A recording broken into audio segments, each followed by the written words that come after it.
오늘 우리는 이 로마서 14장 1절서부터 6절을 본문으로 업신여기는 자와 판단하는 자라는 제목을 가지고 함께 말씀을 나누도록 하겠습니다.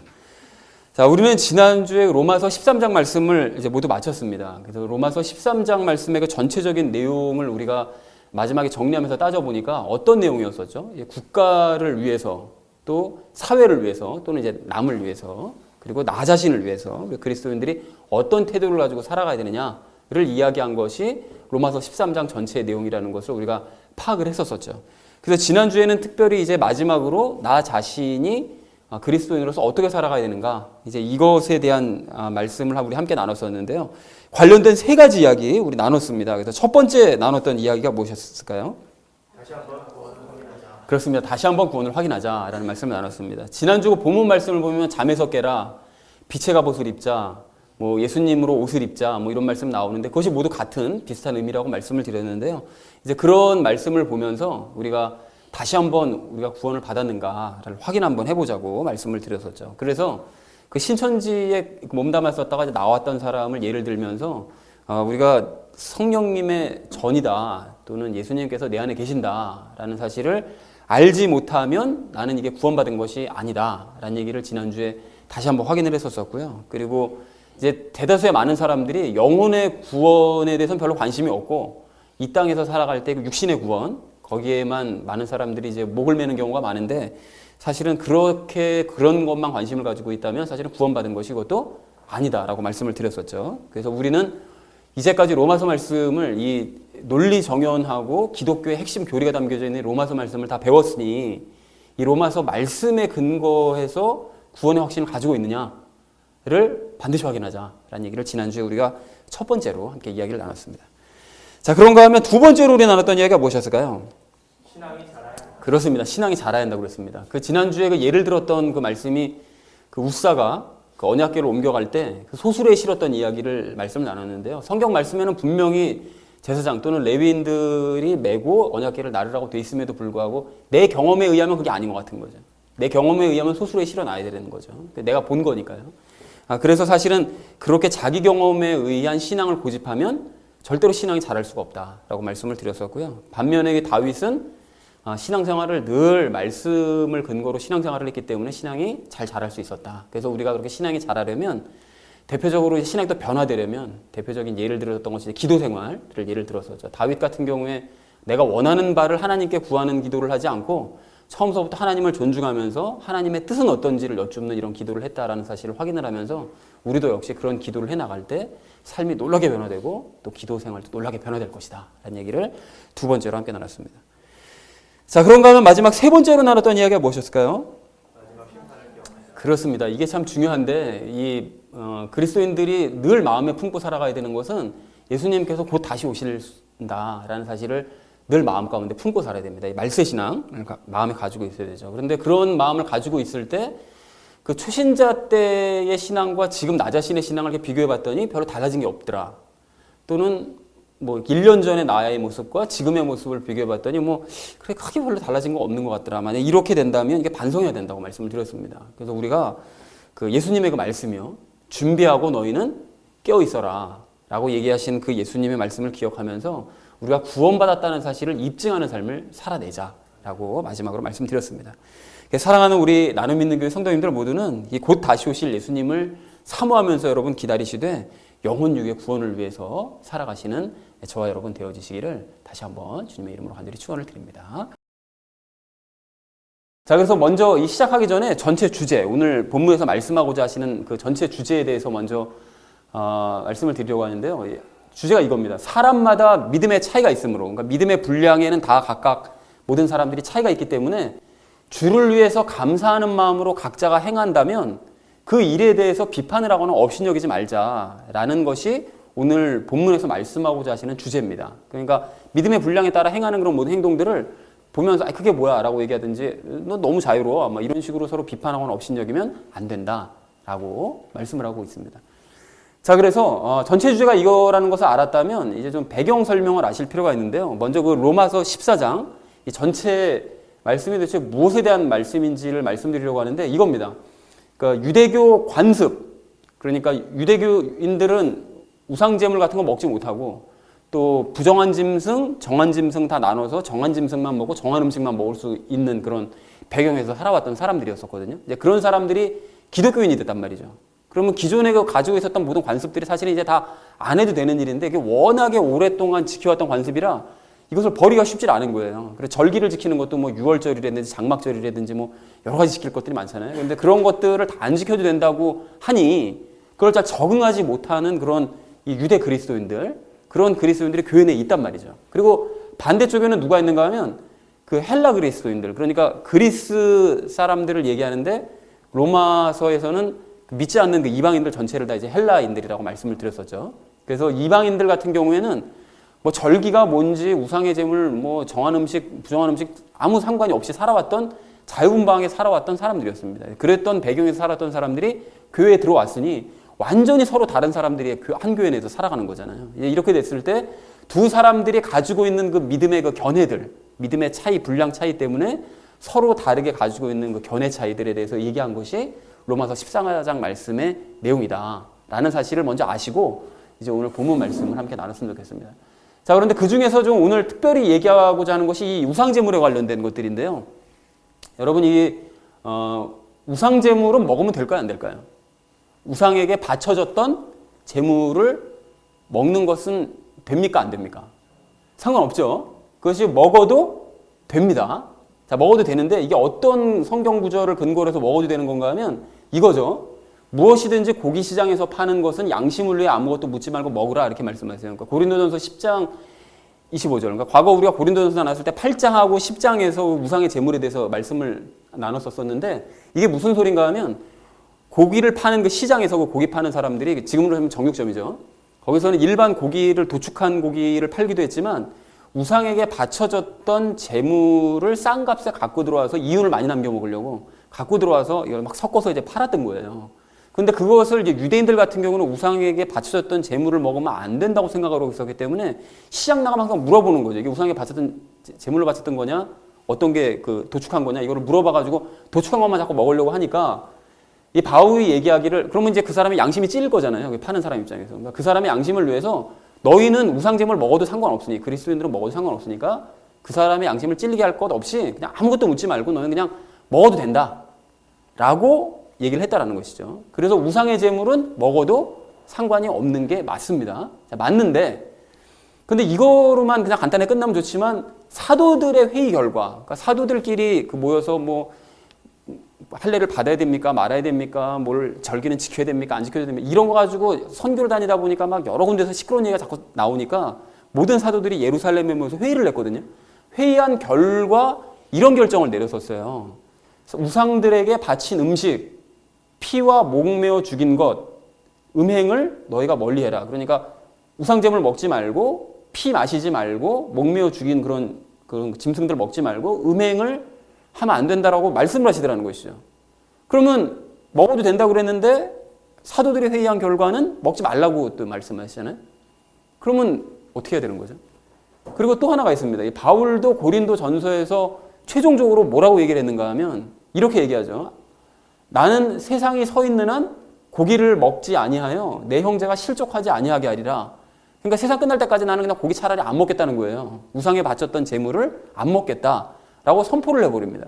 자, 그러면 분명히 먹어도 된다라고 사도 바울이 본인 입으로 얘기를 해놓고 나는 안 먹겠다 이래버리니 그러면 먹어야 됩니까? 안 먹어야 됩니까? 도대체 이게 뭐 어떻게 하라는 얘기죠?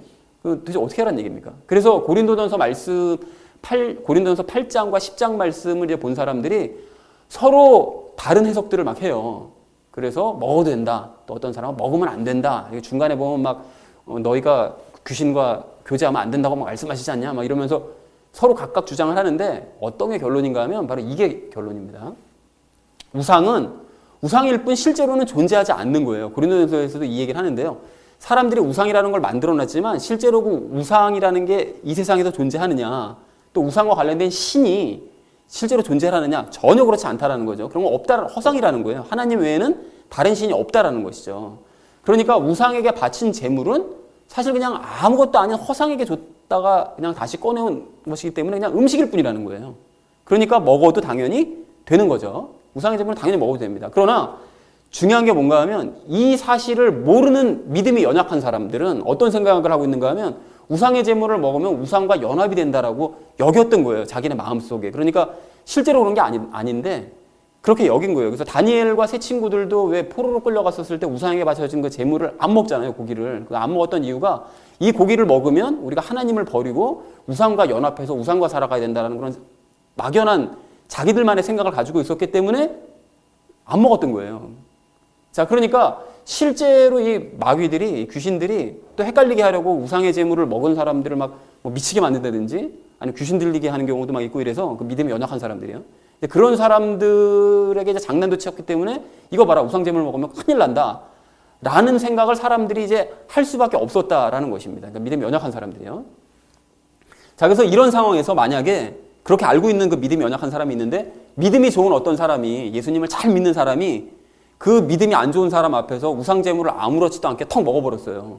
그러면 이 믿음이 좋은 사람은 그 우상제물이 아무것도 아닌 음식이니까 그냥 상관없다고 그냥 생각하고 그냥 먹어버린 게 그냥 맞는데 믿음이 연약한 사람들은 그걸 보면서 시험이 들 수 있는 거죠. 그러니까 서로 다른 생각을 하고 있는 거예요. 믿음이 좋은 사람은 음식이니까 먹었다라고 생각하지만 믿음이 연약한 사람은 그거를 보면서 저 사람 저렇게 되면 예수님을 부인하고 우상과 지금 연합하겠다는 얘기인데 이런 식으로 혼자 생각을 하고 있다는 거죠.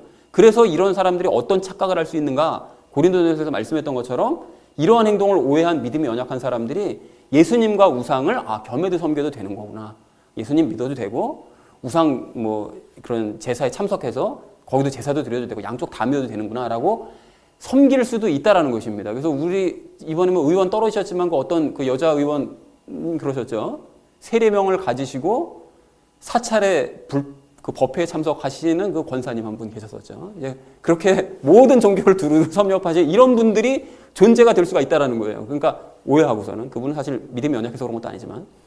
자, 그래서 결론적으로 이겁니다. 그러니까 믿음이 연약한 자들이 만약에 보고 있다면, 나를 보고 있다면 그들이 시험에 들지 않게 하기 위해서 우상의 제물은 먹지 않는 것이 좋다라는 거예요. 그래서 이런 이유 때문에 사도들이 회의한 결과 아까 전에 말씀드렸던 것처럼 우상에게 바쳤던 제물을 너희가 먹지 말아라. 왜냐하면 믿음이 연약한 사람들이 보고 혹시 오해해서 믿음을 잃어버리면 어떡하냐 라는 이유 때문에 이렇게 결정을 내렸던 것이었고, 또 사도 바울도 세상에 서 있는 한 고기를 아예 안 먹겠다고 얘기한 것이 그 믿음이 연약한 형제들이 혹시 나를 보고 시험에 들어서 엉뚱한 믿음을 갖게 될까 봐 차라리 그렇다면 나는 아예 고기를 이제부터 안 먹어버릴란다 라고 결정을 했다. 그런 이유로 이런 말씀을 하신 것이다 라고 이해하시면 우상의 제물에 관련된 거는 깨끗하게 정리가 되실 수 있습니다. 그래서 나중에 혹시 관련돼서 누군가 얘기를 하거나 물어보시면 이걸 근거로 답변을 하실 수 있어야 돼요. 우리가 그렇게 하실 수 있으시겠죠? 네, 그렇습니다. 자, 그래서 마찬가지로 지금 이 시대에도 그 제사 음식 때문에 시험 드는 사람들이 간혹 있어요. 제사 음식 먹어도 아무런 상관이 없는데 교회 다닌다고 그래가지고 먹으면 막 큰일 난다고 막 귀신 든다고 막 이래가지고 안 먹는 사람들이 있거든요. 근데 그런 사람들이 믿음이 좋은 사람인 것 같지만 사실은 믿음이 연약한 사람들이라는 거예요. 그러니까 그런 사람들이 주변에 있으면 어떻게 해야 되죠? 이까짓 걸 왜 안 먹어? 이렇게 할 게 아니라 그들의 신앙을 배려하는 차원에서 제사 음식을 먹지 않는 것이 차라리 좋을 것입니다. 그래서 만약에 그 사람이 없다면, 그런 사람이 없다면 먹어도 됩니다. 그렇지만 이제 있다면 시험 들지 않게 하기 위해서 배려 차원에서 우리가 먹지 않는 것이 좋을 것이다 라고 결론을 지을 수 있겠습니다. 자, 이렇게 배경 설명이 이제 끝났고요. 그리고 관련된 용어 설명을 한 가지를 짚고 넘어갈 것인데 무엇인가 하면 우리가 습관이라는 것이 사전적인 의미가 이렇습니다. 오랫동안 되풀이하여 행해져서 그렇게 하는 것이 규칙처럼 되어져 있는 일. 그래서 뭐 습관이 우리 아침밥을 먹는 것이 습관이 된 사람들, 이런 사람들은 그것이 오랫동안 되풀이되어져서 그렇게 먹는 것이 당연하다, 그냥 규칙처럼 하는 거, 이게 습관이죠. 근데 이런 글자를 그냥 뒤집어서 관습이라고 할 때에는 똑같은 한자를 쓰고 있죠. 근데 의미가 우리나라에서는 의미가 좀 다르게 받아들여집니다. 사회 내부에서 역사적으로 성립 발달하여 정착되어 온 상습적이고 전통적인 행동 양식. 그러니까 그 관습은 그 어떤 단체에 해당되는 습관이라고 볼 수 있고, 그냥 이 습관은 개인에게 해당되는 어떤 습관이라고, 이렇게 두 가지 용어를 좀 구별해서 볼 필요가 있다라는 사실을 좀 짚고 넘어갔으면 좋겠습니다. 이제 잠시 후 설교할 때도 관련된 내용을 이제 헷갈리지 않게 하기 위해서요. 자, 그래서 이렇게 이제 용어 정리가 끝났다면 이제 오늘 본문 말씀을 우리 한 절씩 읽어보도록 하겠습니다. 먼저 1절 읽겠습니다.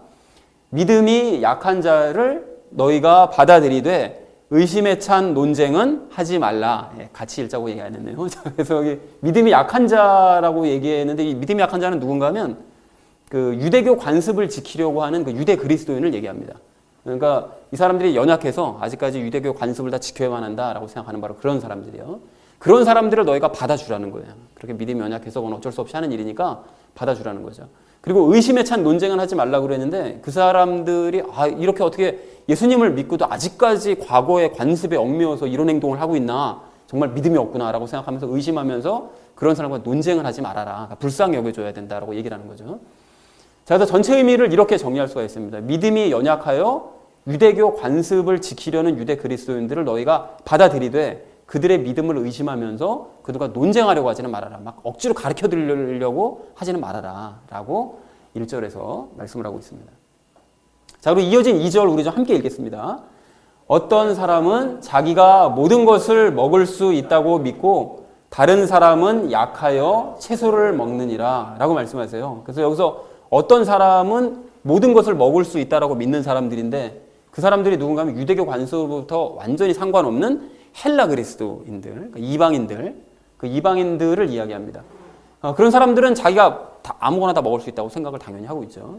근데 다른 사람은 방금 말씀드렸던 유대교 관습에 아직 매여 있는 그 유대 그리스도인들을 이야기합니다. 그래서 이 사람들은 아직까지 믿음이 연약해서 그 부정한 음식을 막 먹으려고 하니까 막 혼란스러운 거예요. 이걸 일평생 안 먹어왔는데 교회에 오니까 먹어도 된다고 막 이러니까 이거 정말 먹어도 되나? 하나님을 믿는 사람들이 이걸 먹어도 되나? 막 이런 생각 때문에 혼란스러울 수 있다는 거죠. 그래서 안 먹고 못 먹고 그냥 고기 대신 그냥 채소만 먹고 있는 그 다니엘과 세 친구들처럼 그런 일들을 하고 있다는 것이죠.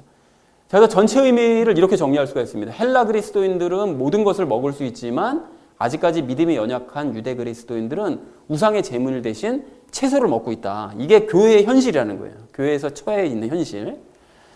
자, 그리고 이어진 3절을 우리 함께 읽겠습니다. 먹는 자는 먹지 아니하는 자를 업신여기지 말고 먹지 아니하는 자는 먹는 자를 판단하지 말라. 하나님께서 그를 받으셨느니라 라고 말씀하세요. 여기 보면 먹는 자라는 것은 뭐 우상의 제물이고 모두 상관없이 먹는 자, 그러니까 우상의 제물을 거리낌 없이 먹는 헬라 그리스도인을 얘기하고, 먹지 아니하는 자라는 건 방금 말씀드렸듯이 그 우상의 제물을 꺼리는 그 유대 그리스도인을 얘기하는데, 그렇게 우상의 제물을 먹지 못하는 그런 유대인들을 보면서 이방인들 너희가 업신여기지 말라는 거예요. 한심하게 저것도 못 먹냐? 이렇게 업신여기지 말라는 거죠. 그리고 반대로 먹지 아니하는 자, 그러니까 유대인들은 먹는 자, 헬라인들을 판단하지 말라는 거예요. 저것들은 어떻게 하나님을 믿는다고 하면서 우상의 제물을 덥석덥석 막 먹냐? 이렇게 판단하지 말라는 거예요. 서로가 업신여기거나 판단하지 말라는 거죠. 자, 그래서 이렇게 방금 말씀드렸듯이 자유하지 못한 그 모습을 업신여기지 말라고 말씀하시는데, 하나님께서 그를 받으셨다는 거예요. 누구를요? 헬라 그리스도인들, 이방인들을 하나님께서 믿는 자들은 다 받아주셨기 때문에 그 사람들을 막 판단하면서 저것들 저렇게 우상제물을 먹다가 구원도 못 받지, 이렇게 함부로 판단하거나 생각하지 말라는 거죠. 하나님께서 그를 이미 받아주셨다라는 것입니다. 자, 그래서 전체 의미를 이렇게 정리할 수가 있습니다. 우상의 제물을 먹는 헬라 그리스도인들은 먹지 않는 유대 그리스도인들을 업신여기지 말고, 반대로 유대 그리스도인들은 헬라 그리스도인들이 우상 제물을 먹는다 하여 판단하지 말아라. 하나님께서 그들을 이미 구원하셨기 때문에 그들을 함부로 판단할 게 아니다 라고 말씀하고 있습니다. 서로가 서로를 비방하지 말라는 거죠. 자, 그리고 이어진 4절을 우리 좀 함께 읽겠습니다. 다른 사람의 종을 판단하는 너는 누구냐? 그의 서거나 넘어짐이 그의 주인에게 달려 있은즉 참으로 그가 세워지리니 하나님은 능히 그를 서게 하실 수 있느니라 라고 말씀하십니다. 여기 맨 위에 있는 윗줄에 다른 사람의 종을 판단하는 너는 누구냐라고 되어 있는 이것은 비유의 말씀입니다. 이게 무슨 비유냐면 남의 종의 상태에 대해서 이러쿵저러쿵 판단할 필요가 없다는 거예요. 그러니까 다른 사람이 어떤 종이 우리 집 종과는 다르게 어떤 뭐 특정 일을 하는 방식에 있어서 우리가 하는 방식과는 다르게 일을 해요. 그럼 그걸 보면서 왜 저 따위로 일을 해? 라고 이러쿵저러쿵 남의 종에 대해서 뭐라고 할 필요가 없다는 거예요. 왜냐하면 그 종은 그 집 주인한테 명령받아가지고 그 일을 하고 있다는 거예요. 그러니까 그 집 주인이 명령한 거대로 그대로 수행하는 거니까 종에게 대해서 뭐라고 할 필요가 없다는 거죠. 마찬가지로 무슨 얘기를 하고 싶은 걸까요? 헬라인들이 우상의 제물을 먹을 수 있고 아무거나 다 먹을 수 있는 것은 하나님께서 그렇게 하라고 명령하셨기 때문에 걔네들은 그렇게 하는 것이므로 그거에 대해서 이러쿵저러쿵 판단을 해서는 유대인들 너희가 판단해서는 안 된다라고 지금 바울이 얘기하고 싶은 것입니다. 자, 그래서 주인에게 달려있다고 얘기하죠. 종의 행동은 주인의 명령에 달려있다는 거예요. 자, 그래서 참으로가 세워진다고 얘기하는데 헬라 그리스도인들이 우상의 제물을 먹어도 구원을 받을 수 있다는 거예요. 왜냐하면 하나님께서 우상의 제물을 먹어도 된다고 말씀하셨으니까. 그들은 명령에 따라서 그냥 그렇게 할 뿐이니까, 그리고 구원을 받는 거니까 너희가 판단하지 말라는 거죠. 자, 그래서 4절 전체 말씀을 이렇게 정리할 수가 있는데요. 종의 행동은 주인에게 달려 있으므로 다른 사람이 왈가왈부할 필요가 없듯이 헬라 그리스도인들이 우상의 제물을 먹는 것을 너희가 함부로 판단하지 말아라. 하나님께서 그들을 구원하셨고 그렇게 하라고 명령을 하셨기 때문에 너희는 그에 대해서 뭐라고 할 필요가 없다라고 바울이 단호하게 얘기합니다. 자, 그리고 이어진 5절을 우리 함께 읽겠습니다. 어떤 사람은 한 날을 다른 날보다 귀히 여기고 다른 사람은 모든 날을 같게 여기나니 각 사람은 자기 마음에서 완전히 확신할지니라 라고 말씀하시는데, 여기서 어떤 사람은 그 날을 귀히 여기는 사람이니까 당연히 유대인이겠죠. 그래서 유대 그리스도인을 얘기하고, 한 날을 다른 날보다 귀히 여긴다는 것은 그 날짜에 특별한 의미를 부여한다는 거예요. 그러니까 절기, 6월절이면 6월절, 또 장막절이면 장막절, 그리고 그 오순절이면 오순절, 뭐 이런 각 그 절기마다 그 절기들을 귀히 여기는 사람들이 있고, 그러니까 유대교 절기를 귀히 여기고, 다른 사람 누굽니까? 헬라 그리스도인, 이방인이겠죠. 헬라 그리스도 이방인들은 모든 날을 다 같게 여긴다는 거예요. 뭐 이날 저날 뭐 중요한 날이 뭐 있냐, 다 똑같은 날이지라고 생각한다는 거죠. 유대인들은 특히나 이제 안식일을 굉장히 중요하게 여겼기 때문에 토요일 날 이거 안식일을 지금도 지켜야 되는 거 아니냐 막 생각을 하고 있었는데, 헬라 그리스도인들은 아이 주님께서 부활하신 일요일이 더 중요하지 토요일이 그까짓 게 뭐가 중요해?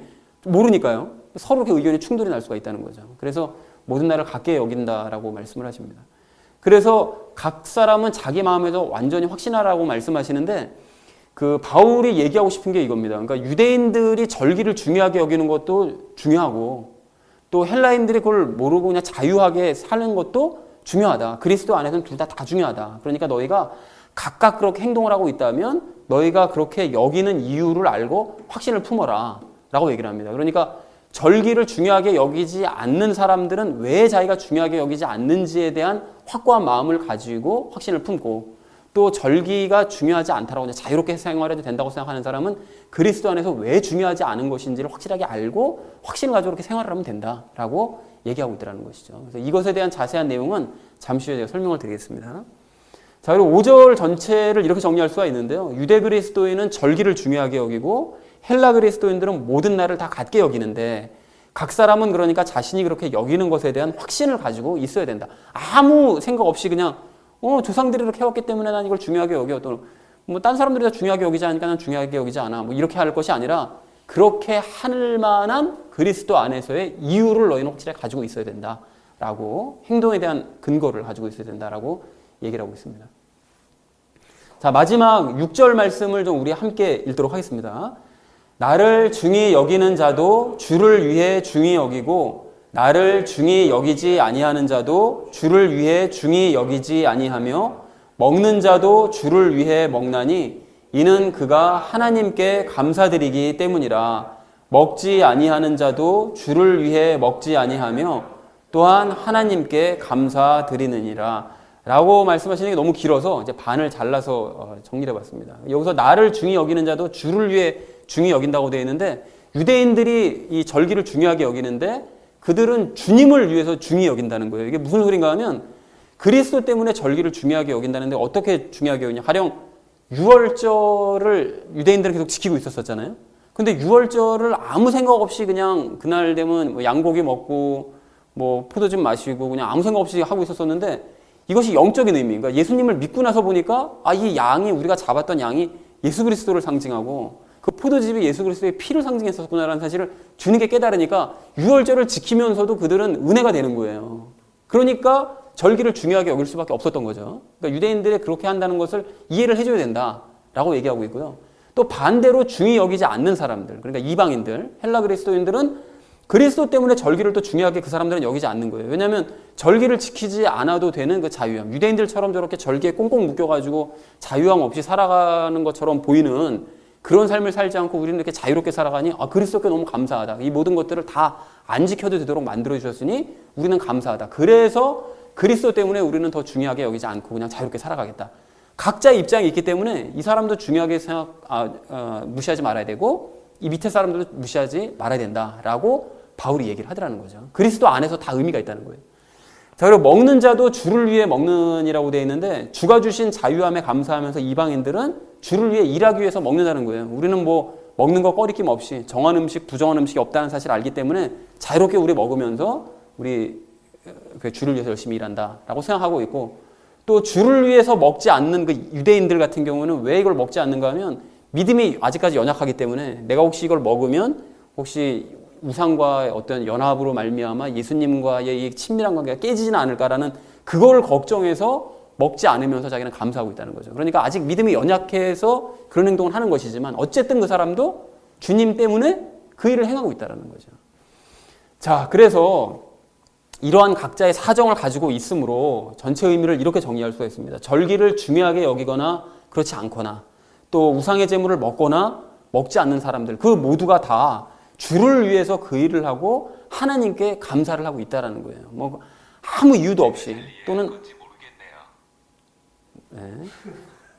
시리가 반응했습니다. 자, 그래서 하나님께서 그런 이유로 감사를 하고 있으므로 그러니까 서로를 비판하거나 너희가 업신여겨서는 안 된다라고 말씀을 하고 있습니다. 자, 그래서 본문을 이렇게 정리를 할 수가 있겠는데요.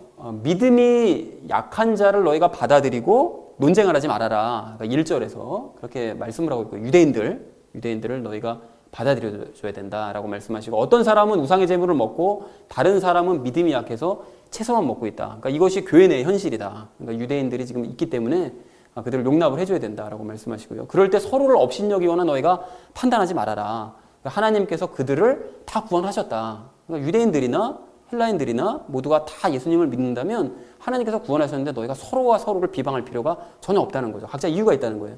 그러니까 하나님께서 명령하셔서 그렇게 행하는 자를 비난해서야 되겠냐라고 말씀을 하시고요. 의역을 했습니다. 그리고 5절에서는 그러므로 절기를 중요하게 여기거나 그렇지 않은 사람이나 모두가 다 확신을 품어라. 너희가 그렇게 행동을 하는 것에 대한 확신은 너희가 품고 있어야 된다. 그렇게 품고 근거를 가지고 행동을 해야 된다라고 말씀을 하시고요. 그리고 절기와 우상의 제물을 어떻게 여기든지 간에 모든 일은 너희가 다 주를 위해서 하고 하나님께 지금 감사하고 있으므로 그럼 그것으로 됐다. 그러니까 너희가 서로가 서로를 비방하거나 업신여기거나 하지를 말자라고 바울이 얘기를 하고 있습니다. 자, 그래서 이렇게 쭉 말씀을 정리를 하셨다면 결론을 이렇게 내려볼 수 있겠는데요. 사람마다 믿음의 차이가 있으므로 믿음의 분량의 차이가 있으므로 주를 위해 감사하는 마음으로 행하는 일이라면 그것을 비판을 하거나 업신여겨서는 안 된다라고 말씀을 했다라는 것이 오늘 본문 전체 말씀의 내용이 되겠습니다. 여러분 이해들이 되셨죠? 그래서 이렇게 정리를 하셨다면 이제 나머지 이야기는 우리 삶에 적용을 하면서 이야기를 나누도록 하겠습니다. 그 서로의 행동을 업신여기거나 판단하지 말아야 될 우리가 오늘 첫 번째로 함께 나눌 이야기는 오늘 말씀은 믿음이 전제되었다는 사실을 알자라는 것입니다. 여러분 이게 무슨 소린가 하면요. 여러분 오늘 말씀은 예수님을 믿지 않는 유대인들 또 예수님을 믿지 않는 이방인들이 서로 싸우는 것에 대해서 이야기를 하고 계시는 것이 아니라 둘 다 그러니까 교회 내에 믿는 유대인들과 믿는 헬라인들 그 둘 사이의 믿음의 분량에 따른 이 견해 차이에 대해서 말씀하고 계신다는 사실을 우리가 다시 한번 확인하실 필요가 있습니다. 그래서 여러분 1절 말씀을 보십시오. 1절 말씀 보시면 믿음은 있죠. 믿음이 연약한 유대인들이라고 말씀하시잖아요. 그러니까 믿음은 있긴 있는 거예요. 그러니까 믿음이 있는 사람들에 대해 말씀하시고 계시고 6절도 보시면 그들 모두가 다 주를 위하고 하나님께 감사하는 믿음의 사람들이다.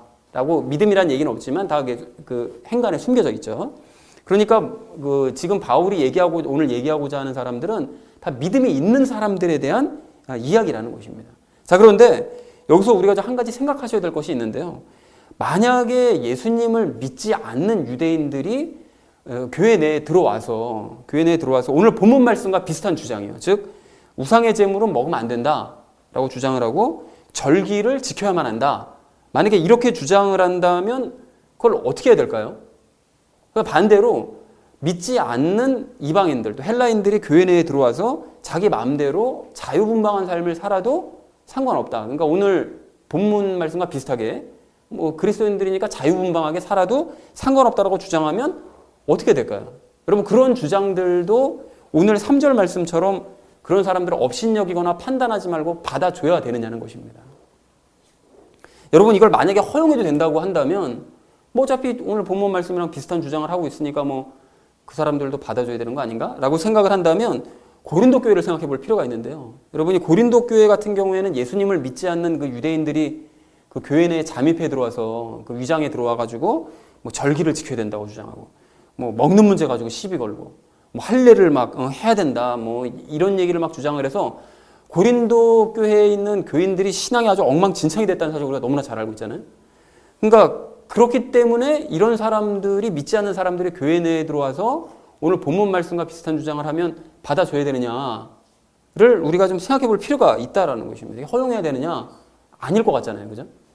자, 그리고 이게 만약에 과거에만 그치면 상관이 없는 얘기인데 만약에 지금 현대 이 시대에도 예수님을 믿는다고 말만 하고 실제로는 잘못 믿는 어떤 사람들이 교회 내에 들어와가지고 뭐 유월절을 지켜야 된다고 지금도 그런 사람들이 실제로 있거든요. 그리고 안식일은 토요일에 지키는 게 맞다. 성탄절은 절대로 지키면 안 된다. 왜냐하면 예수님이 12월 25일에 탄생하신 건 아니기 때문에 그런 거 지키면 안 된다. 그리고 돼지고기 같은 거 먹으면 안 된다. 이런 주장을 하는데 또 실제로 그렇게 따라하는 사람이 있어요. 돼지고기 안 먹는 그리스도인들도 있습니다. 이게 완전 잘못된 거죠. 근데 그런 주장들을 하는 사람들이 교회 내에 들어와서 막 그런 주장들을 한다면 그리고 또 다른 어떤 믿지 않는 사람은 또 교회에 들어와가지고 뭐 그리스도인들 자유한 거니까 그리스도인들도 자유롭게 쾌락을 누려도 상관없다라고 주장하고 뭐 우상 같은 거 섬겨도 괜찮다. 그래서 심지어는 뭐라고 얘기하죠? 일제시대 때 그 신사참배 그럼 해도 아무 상관없는 거다. 그 우상 어차피 있지도 않은 건데 뭐 라고 주장을 한다든지 주일에 굳이 교회에 올 필요 없이 뭐 하고 싶은 대로 행하면서 그냥 다 살아도 된다. 예배 한 번도 안 드려도 상관없다. 라고 주장을 한다면 그런 사람들의 주장도 받아줘야 되느냐는 것입니다. 만약 그런 사람들의 주장을 받아들이면 안 된다, 안 될 것 같다 라고 생각을 한다면 그럼 오늘 본문 말씀과 비슷한 주장을 하고 있는 것 같은데 그러면 믿는 사람들이 그런 주장을 하는 건 괜찮고 믿지 않는 사람들이 그런 주장을 하는 거는 안 됩니까? 그죠? 그러면 이 사람이 또 믿는 사람인지 안 믿는 사람인지 또 어떻게 구별합니까? 그러니까 이런 비슷한 주장을 했을 때 도대체 어떻게 우리가 대처를 해야 되느냐는 거예요. 자, 그래서 우리가 구별을 할 수 있어야 되는데 결론부터 말씀을 드리자면 믿는 사람들은 예수님 때문에 또는 예수님을 위해서 그것을 주장을 하는 것이고 또 그 일들보다 예수님을 항상 더 중요하게 여기고 그리고 그것을 자기 자신에게만 적용하기 때문에 상관이 없지만 믿지 않는 사람들은 예수님과는 아무런 상관없이 그런 주장들을 하고 또 예수님보다 그 일들을 더 중요하게 여기고 그걸 남들에게 강요까지 하기 때문에 이게 문제가 된다는 거예요. 둘이 분명히 차이가 있다는 것이죠. 비슷해 보이지만 차이가 있습니다. 자, 그래서 가령 믿는 사람들 중에요. 믿는 사람 중에 이제 믿음이 연약한 어떤 사람이 우상의 제물을 먹으면 안 될 것 같다라고 막 주장을 해요. 뭐 그 우상에게 바쳤던 건 제사 음식 같은 거 우리 먹으면 안 될 것 같아요라고 막 어떤 사람이 주장을 한다면 그렇게 우상의 제물을 먹으면 자기가 우상에게 어떤 영향을 받을까봐 그래서 자기와 연합하신 예수님께 어떤 누를 끼칠까봐 그렇게 생각하는 것이기 때문에 그 사람은 그렇게 주장하는 거예요. 그러니까 예수님 때문에 그렇게 주장하는 것이기 때문에 그런 주장을 하더라도 그래도 예수님 때문에 주장하는 것이니까 그 마음을 이제 받아줄 수는 있어야 된다는 거죠. 그런가 하면 믿는 사람 중에 어떤 사람은 우상 제물 먹어도 상관없다고 제사 음식 같은 거 먹어도 아무 상관없어 이렇게 주장하는 사람들은 우상은 실제로 존재하는 게 아니기 때문에 그러니까 그건 드렸던 제물이라 할지라도 그건 음식일 뿐이기 때문에 그냥 먹어도 상관없다. 성경 말씀에도 있지 않냐 라고 생각하기 때문에 그 사람들은 먹어도 된다고 주장을 하는 것입니다. 그러니까 그렇게 자유를 우리에게 누리게 하신 그 예수님 때문에 이 사람도 예수님 때문이죠. 우리 거리낌 없이 그런 우상의 제물을 감사함으로 먹어도 된다라고 주장하는 것이기 때문에 그런 주장도 받아들여도 된다라는 거예요. 그리고 또 이런 두 부류와는 다르게 어떤 믿는 사람 중에 이제 어떤 사람 주장이 우상의 제물은 먹어도 아무런 상관이 없다는 사실을 너무나 잘 알고는 있지만 그럼에도 불구하고 우상 제물을 먹으면 이런 모습을 본 혹시 믿음이 연약한 사람들이 이런 모습 봤다고 시험 좀 어떡하나 라는 것 때문에 걱정이 돼서 그 사람 입장에서 생각하고 그 사람의 그 상대를 배려해서 예수님께서 말씀하신 그 이웃사랑 지지난주에 우리 얘기 나눴었죠. 이웃사랑이라는 건 남을 배려하는 것이라고. 그러니까 그 믿음 없는 연약한 사람의 그 입장을 배려해서 나는 그 사람을 사랑하기 때문에 이웃사랑을 실천하기 위해서 나는 우상제물을 먹지 않겠다라고 생각하는 사람이 있다면 그런 사람 역시 이 우상제물 자체를 중요하게 생각한다기보다는 이웃을 사랑하라는 그 예수님의 그 말씀과 예수님을 너무 소중하게 생각하기 때문에 그 말씀을 지켜나간다는 것이죠. 자, 그러니까 이렇게 믿음을 가진 사람들은 서로 각자 이유는 다 틀리지만 모든 일들이 다 예수님 때문에, 다 예수님을 위해서 주장하는 것이기 때문에 그런 주장들은 괜찮다는 거예요. 예수님이 중심이기 때문에. 그러나 믿음이 없는 사람들은 예수님을 위해서 그 일을 하는 것이 아니라 예수님과 상관없는 주장을 자꾸 다른 사람들에게 관철시키려고 하기 때문에 이게 위험하다는 것입니다. 즉 우상의 제물을 너희가 먹으면 너 구원 못 받아. 유월절을 지키지 않으면 구원 못 받아. 할례를 받지 않으면 너 절대로 구원받을 수 없어. 이런 식으로 주장한다는 거죠. 그런데 이런 주장들은 예수님으로 말미암는 구원과는 아무런 상관이 없는 구원이죠. 그러니까 이것이 문제가 된다는 것입니다. 그리고 또 안식일은 원래 토요일이었기 때문에 토요일 날 지켜야 돼. 그래야만 안식일을 지키는 거야. 그런데 성경의 구약 성경을 보면 안식일을 지키지 않는 자들은 전부 구원에서 떨어져 난다고 말씀하셨으니까 안식일은 반드시 토요일 날 지켜야만 구원받을 수 있어. 이렇게 주장해버리면 이것도 역시 예수님과는 상관없는 주제를 가지고 사람들을 현혹시키는 거죠.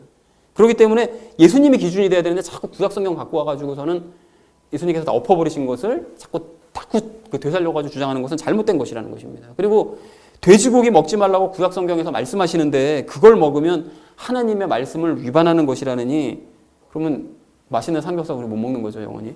그리고 자꾸 예수님이 아닌 이런 주변적인 것들에만 주목하게 만들고 예수님으로 말미암는 구원이 아닌 자꾸 말도 안 되는 그런 행위 구원을 자꾸 강조하기 때문에 이런 사람들의 주장은 위험하고 잘못된 것이라는 것입니다. 그리고 마찬가지로 믿음이 전혀 없는 사람이 교회에 들어와가지고 뭐 그리스도께서 주시는 자유를 왜곡해가지고 뭐 성관계 뭐 자유롭게 갖는 거 뭐 아무런 상관없다고 자유라고 막 이렇게 주장을 하거나 주일에 예배 참석하지 않고 뭐 야외로 놀러 다니고 뭐 여기저기 막 결혼식 막 참석하러 다니고 이것도 자유다. 우리가 그리스도인이 자유인데 뭐 놀러 다니는 것도 우리 자유 아니냐. 이렇게 주장하는 거 역시 예수님과는 아무런 상관이 없는 주장이라는 거예요. 특별히 이게 예수님 닮고 거룩하게 되는 것과는 아무 상관이 없는 주장인 거잖아요.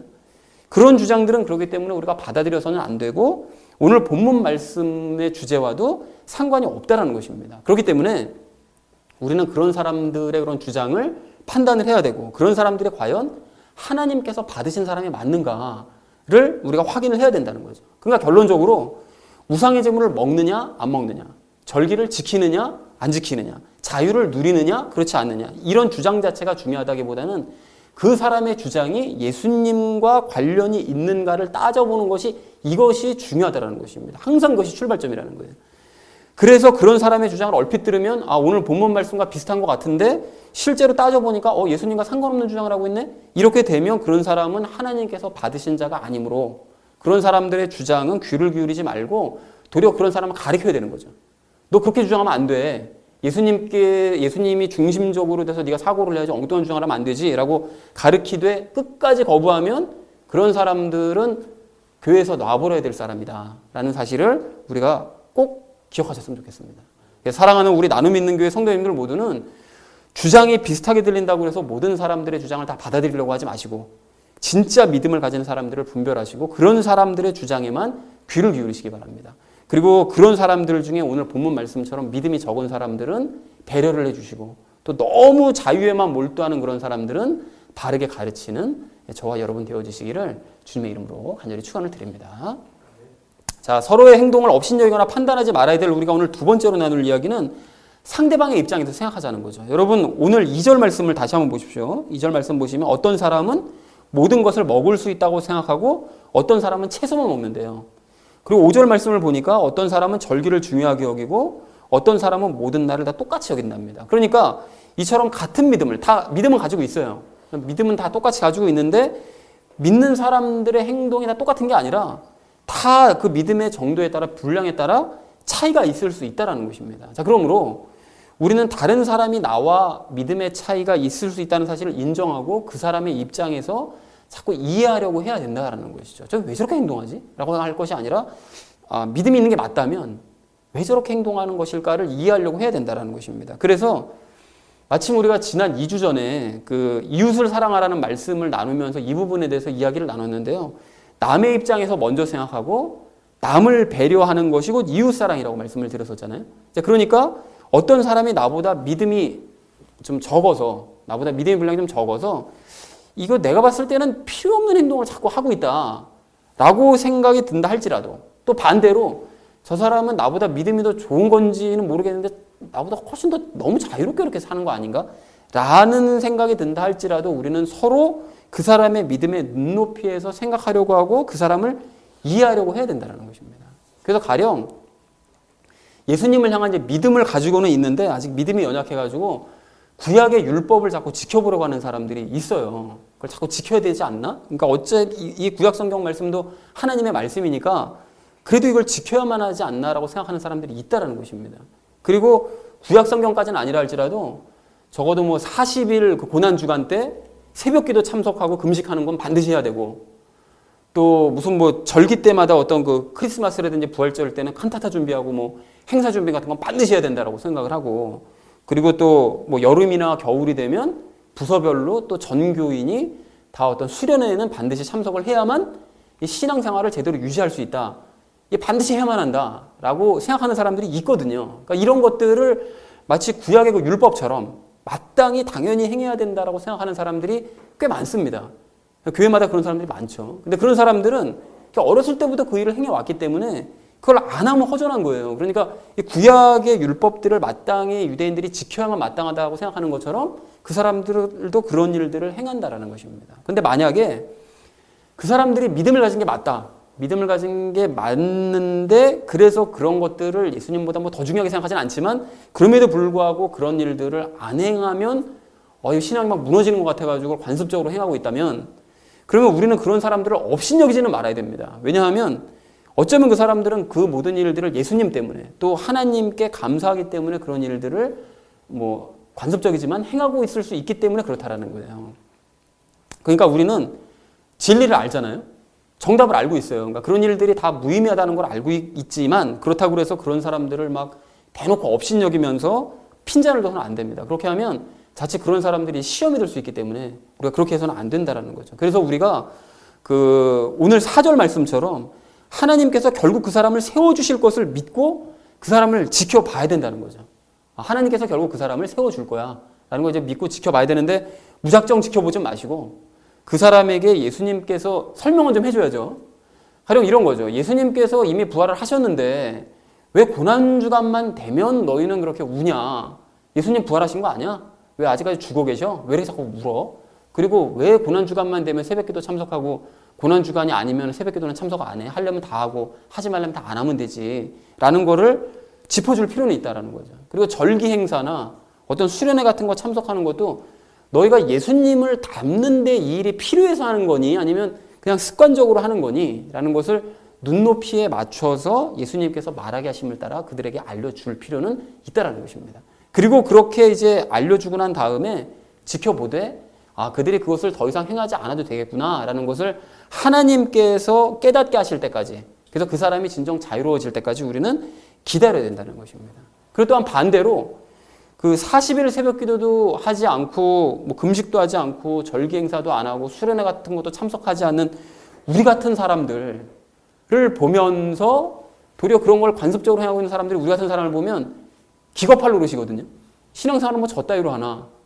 저게 신앙이 되나 저게? 막 이런 생각을 하고 있는데 그런 사람들도 우리를 판단하지는 말아야 됩니다. 그죠? 자신들의 믿음의 눈으로는 우리 같은 사람들이 전혀 이해가 안 될지는 몰라도 우리는 분명히 예수님을 향한 굳건한 믿음을 가지고 있고 그렇게 행할 만한 자유와 확신을 가지고 있기 때문에 그들은 우리를 판단해서도 안 된다는 것입니다.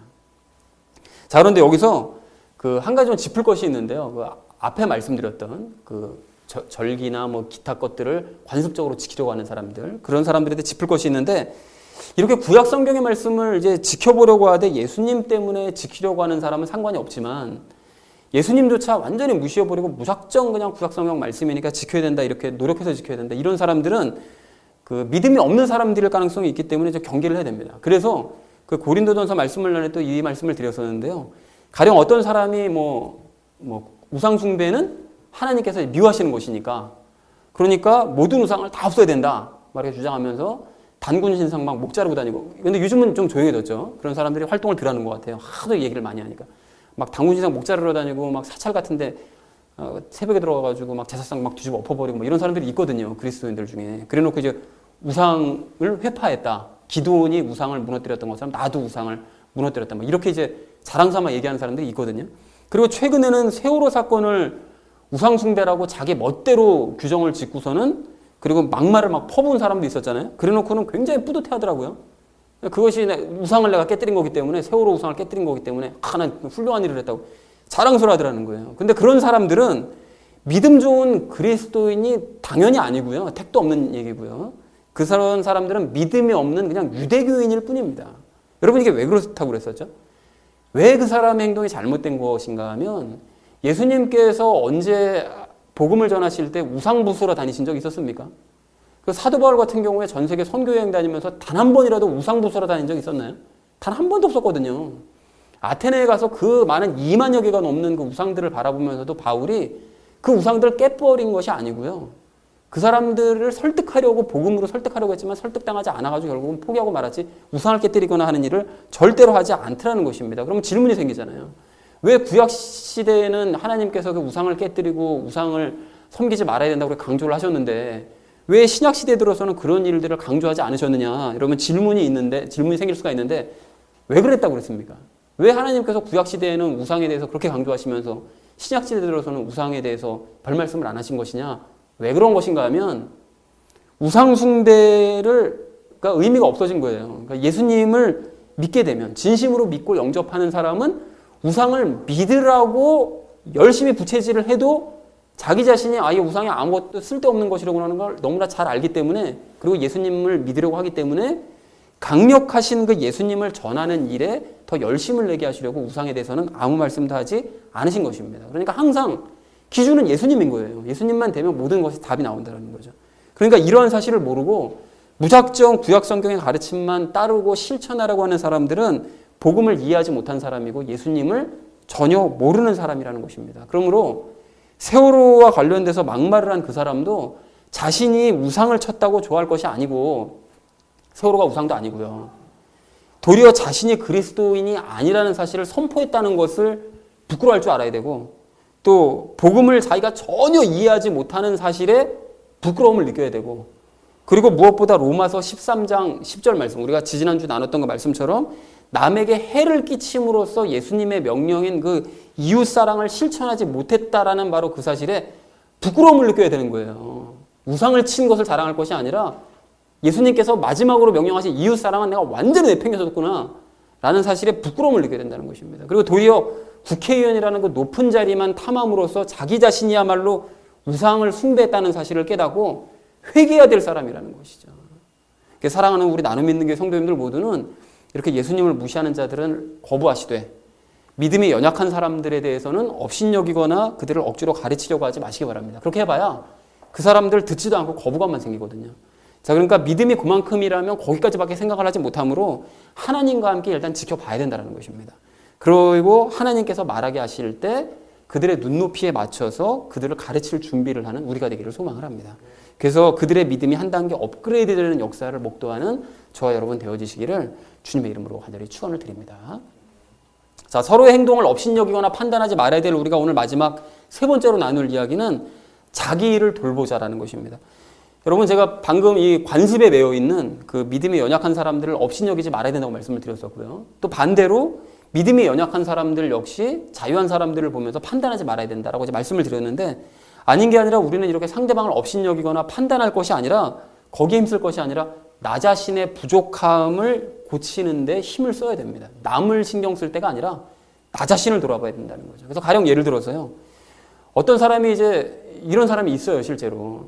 그 우상 숭배를 난 하지 않겠다라고 하면서 명절 때 사람에게조차 절을 안 하는 거예요. 저희 친척 중에 그런 분이 있었거든요. 세배도 안 받으려고 하고 하려고 하지도 않아요. 그것이 우상 숭배라는 거예요. 절하는 것 자체가. 그리고 제사 음식 먹기도 끔찍하게 거부를 합니다. 그건 뭐 큰일 난다는 거예요. 그리고 스스로 굉장히 거룩한 척하거든요. 자, 그런데 그런 사람은 자기의 행동이 정말로 이게 우상 숭배를 거부하는 행동인지를 따져봐야 됩니다. 여러분, 그래서 가령 하나님께서 그 절하지 말라고 하신 것은 우상에게 절하지 말라고 그러신 것이지 살아있는 사람에게 절하지 말라고 그러신 게 아니거든요. 그러니까 절하지 말라고 그러시니까 이게 그냥 절이라는 거 한 단어에만 집중해가지고 무조건 절하면 안 돼. 이렇게만 판단하고 있는데 분별력이 완전히 없는 거죠. 그러니까 사람에게 절하는 건 인사법이잖아요. 그죠? 그리고 그래가지고 저기 그 상당했을 때도 보면 상주들하고 인사할 때 맞절할 때 항상 저는 절을 하거든요. 그것조차도 막 절을 안 하려고 하는 사람이 있어요. 이게 우상숭배라고. 그러니까 그건 말도 안 되는 분별력이 없는 행동이라는 것입니다. 그리고 또한 고린도전서 8장 4절 말씀처럼 우상은 세상에 아무것도 아니고 한 분 외에는 다른 신이 없다라는 사실을 본인이 안다면 하나님 외에는 신이 없어라고 자기 입으로 얘기를 해놓고 그렇게 제사 음식을 먹으면 큰일 난다라고 얘기를 해버리면 어이구 뭐 우상이 진짜 있는 것처럼 해버리는 거잖아요. 진짜 실제로는. 그죠? 그러니까 자신의 그런 말과 행동이 도리어 우상이 실제로 있는 것처럼 만들어버리는 행동일 수 있기 때문에 조심해야 된다는 것입니다. 그리고 고린도전서를 말씀드릴 때도 말씀드렸었고 또 오늘 본문에서도 다시 말씀드리는 것처럼 우상의 제물을 먹는 것은 믿음이 연약한 사람들, 그래서 스스로 오해하는 사람들 때문에 우리가 그 사람 시험 들지 않게 하기 위해서 먹지 않는 것이지 그 외에는 우상의 제물이 그리스도인들에게 어떤 영향도 끼칠 수가 없습니다. 영적으로 어떤 영향도 끼치지 않아요. 그러니까 뭐 제사 음식 먹으면 귀신 들린다 이런 얘기는 정말 성경에 전혀 근거도 없는 말도 안 되는 거짓말이에요. 그러니까 어떤 영향도 끼치지 않기 때문에 그러니까 제사상에 올라갔던 음식을 먹는 것은 영적으로 아무 문제가 없다는 사실을 말씀을 통해서 빨리 깨달아야만 한다는 것입니다. 그리고 그렇게 본질이 아닌 것들에 자꾸 집중을 하기보다는 예수님과 연합해서 예수님과 함께 살아가는 삶에 더 집중을 해야 되고 또 예수님을 닮아가는 삶에 집중하는 것이 이게 훨씬 더 중요하다는 것을 빨리 깨닫고 그런 관습에서 하루빨리 벗어나려고 해야 된다는 것입니다. 그러니까 자기 자신을 돌아보고 내가 우상숭배에 관련된 것을 잘못 깨닫고 있는 것이 많구나라는 걸 깨달아야 된다는 것이죠. 자, 그리고 이러한 설명을 들으면서도 이게 맞다고 생각을 하면서도 계속 우상 이런 분들이 있거든요. 근데 그렇게 한다면 자기 자신이 믿음이 연약한 사람이구나라는 사실을 빨리 인정을 해야 되고 또 그런 삶이 과연 예수님을 위한 삶인지 우상을 위한 삶인지를 심각하게 돌아봐야 된다는 것입니다. 자, 그런가 하면 그 고난주간에 새벽 기도에 참석하는 것이나 뭐 절기 때마다 교회 행사를 참석하는 아까 전에 말씀드렸던 그 관습적으로 행하는 사람들도 마찬가지인데 그런 일들을 행하지 않으면 신앙이 바르게 세워지지 않는 것 같아서 자꾸 그렇게 참석하는 사람들 이제 이런 사람들은 뭐를 깨달아야 되는가 하면 그런 행사야말로 이게 자기에게 우상이라는 사실을 깨달아야 됩니다. 여러분, 그리스도인들은 말씀을 통해서 예수님과 교제하면서 영적으로 충만해져야 될 사람들인 것이지 그런 행사를 통해서 자기의 신앙을 세워보겠다고 하는 것 자체가 이게 그렇게 생각한다면 이게 믿음이 정말 문제가 있다는 사실을 깨달아야 된다는 것입니다. 그러니까 자기 자신이 믿음이 연약한 상태인 거예요. 예수님과 그분의 말씀 외에 다른 것들에 내가 집중하고 있구나라는 걸 깨달아야 된다는 거죠. 그래서 이런 것들 외에도 우리는 내 삶에 내가 관습적으로 혹시 나도 모르게 행하고 있는 것들이 무엇이 있는가를 깨닫게 해달라고 기도해야 되고 그리고 그걸 깨달았다면 오직 말씀과 예수님과의 교제에만 전념하고 예수님 외에 중요하다고 생각했던 모든 것들은 다 그 관습들로부터 우리가 속히 벗어나야 된다는 것입니다. 자, 그런가 하면 스스로 믿음이 좋다고 생각하는 사람들도 마찬가지인데요. 이게 자유를 자랑하는 사람들 있잖아요. 나는 믿음이 좋아. 그냥 자유로워 라고 생각하는 이런 사람들은 관습에 매인 사람들을 그렇게 우습게 여길 수 있지만 자신이 혹시 그런 자유를 빙자해서 그 예습관들을 행하고 있는 것은 아닌지를 좀 돌아볼 필요가 있습니다. 남 우습게 여길 때가 아니라는 거죠. 그래서 가령 예를 들어서 주일에 한 주에 한 번 걸러 예배 빼먹으면서 그 예배를 빼먹고서는 다른 곳에 가서 예배 참석하면 상관이 없는데 사정이 생겨서 예배를 빼먹으면서 그 시간에 막 놀러 다니고 자기 친척들이나 뭐 아는 사람들, 지인들 그냥 결혼식이랑 결혼식은 다 찾아다니면서 그걸 그리스도인이 누릴 수 있는 자유라고 생각하는 사람이 있다면 그 사람은 자기 자신에게 믿음이 있는지부터 돌아봐야 됩니다. 여러분, 자기에게 정말 믿음이 있다면 그렇게 행동하는 것이 이게 믿지 않는 시절에 혹시 가지고 있던 예습관이 아닌지를 철저히 점검해 봐야 된다는 거예요. 즉 그런 행동이 이게 예수님을 위한 행동이냐는 것이죠. 아니, 주일에 예배를 빼먹고 놀러 다니는 것이 예수님을 위한 행동입니까? 주일에 예배 빼먹고 자기가 뭐 일 보러 다니고 뭐 어디 뭐 결혼식장 다니고 막 아주 그냥 그걸 습관적으로 행하는 것이 그냥 하나님께 감사해서 행하는 행위예요? 아닌 거잖아요. 오늘 6절 말씀에서는 그 모든 행동들이 다 예수님께 하나님께 감사하고 예수님을 위한 행동들이 되어야 된다고 말씀하시는데 그게 예수님을 위해서 하나님께 감사해서 주일 예배 빼먹고 놀러 다니느냐고요. 말도 안 되는 얘기라는 것이죠. 그러니까 진짜 믿음을 가졌다면 모이기에 힘썼던 우리 신앙 선배들처럼 주일 예배가 사모되는 것이 당연하고 또 모이고 싶은 마음이 간절해져야 이게 마땅한 건데 그런 마음은 전혀 들지 않고 그냥 주일날 날씨만 좋았다 하면 그냥 주일이든 뭐든 그냥 뭐 신경도 안 쓰고 그냥 놀러만 다니고 싶고 나오고 싶다고 한다면 이건 자유가 아니라 방종한 상태일 수 있다는 것입니다. 그렇다면 자신의 신앙이 지금 초보적인 상태는 아닌지 또는 아예 믿음이 없는 건 아닌지 믿음이 있는 게 맞다면 그게 예습관은 아닌지 자기 자신의 상태를 놓고 심각하게 고민해야 된다는 것이죠. 또한 그러한 자신의 모습이요. 걸핏하면 뭐 주일 예배 빼먹고 뭐 어디 놀러 다니고 이러는 모습을 믿음이 연약한 주변의 형제들이 본다면 또는 자기 자식이 그걸 보고 있다면 그러면 시험 들지 않겠어요? 아니 저렇게 예수님을 믿는다고 하면서 그냥 예배 저렇게 막 빼먹어도 상관없나? 이걸 보면서 자식이 그걸 보고 시험 안 들겠느냐고요. 그러니까 그들이 그러니까 시험 들지 않게 하기 위해서 고기를 내 일평생 동안 먹지 않겠다라고 생각했던 그 바울처럼 그 믿음이 연약한 자들을 배려해서 자신의 자유를 자제할 줄을 알아야 된다는 것입니다. 또한 뭐 문화생활 즐기는 것에 대해서 뭐라고 할 수는 없지만 뭐 영화 보고 콘서트장 다니고 사람들과 어울리고 취미생활 즐기고 하는 거 다 할 수 있어요. 할 수 있는데 그 모든 활동들이 만약에 내가 말씀을 읽지 못하게 만들고 그런 게 너무 바빠가지고 문화생활에는 너무 바빠서 말씀을 읽지 못하게 만들고 예수님과의 교제도 까먹게 할 정도라면 그런 활동들 역시 자유라는 힘으로 방종할 수 있다는 사실을 깨닫고 아 내가 이게 혹시 지금 믿음을 갖지 않고 있었을 때 예습관대로 지금 행하고 있는 건 아닌가? 라는 거를 아니면 또 다른 이유 때문에 내가 이러고 있는 건 아닌가를 심각하게 고민해 봐야 된다는 것입니다. 그래서 그러한 자신의 삶을 반성하고 이제 예수님의 말씀과 그분과의 교제에만 집중하는 새로운 습관을 들여갈 수 있어야 된다는 것이죠. 사랑하는 우리 나눔 믿는 교회 성도님들 모두는 남의 믿음이 연약하다고 업신여기지 마시고 또한 방종한다고 생각하면 남을 판단하지도 마시기 바랍니다. 오직 남이 아닌 자기 자신이 관습들과 예습관들이 혹시 있지 않는지 여러분 발견하시고 스스로를 개선시켜 나가는 데만 열심을 내셔서 더욱 변화되어 가시고 열매를 맺어 가시는 저와 여러분 되어지시기를 주님의 이름으로 간절히 축원을 드립니다. 자, 이제 말씀을 정리합니다. 오늘 우리는 이 믿음의 분량과 관련돼서 세 가지 이야기 나눴는데요. 이 믿음을 가진 사람과 그렇지 않은 사람의 주장은 비슷해 보이지만 사실은 전혀 다르기 때문에 그들 둘을 우리는 잘 분별을 할 수 있어야 된다라는 얘기를 첫 번째로 나눴고요. 그리고 믿음이 연약한 자를 업신여기지 말고 그 사람의 눈높이에서 우리가 그를 도와줘야 되고 또 반대로 믿음이 연약한 사람들도 남을 판단하지는 말아야 된다라는 얘기 했었고요. 그리고 마지막으로 남의 믿음을 신경 쓸 것이 아니라 우리는 스스로의 삶을 돌아보면서 열매 맺는 일에 열심을 내야 된다고 말씀을 드렸습니다. 사랑하는 우리 나눔 믿는 교회 성도님들 모두는 사람마다 믿음의 분량이 다르다는 사실을 여러분 인정하시기 바랍니다. 그리고 모든 일을 예수님을 위해서 그리고 하나님께 감사하는 마음으로 행하시기 바랍니다. 여러분 그렇게 하셔서 서로를 위하면서 본격적인 열매를 맺어가는 저와 여러분 되어주시기를 주님의 이름으로 간절히 축원을 드립니다. 우리 함께 기도하겠습니다.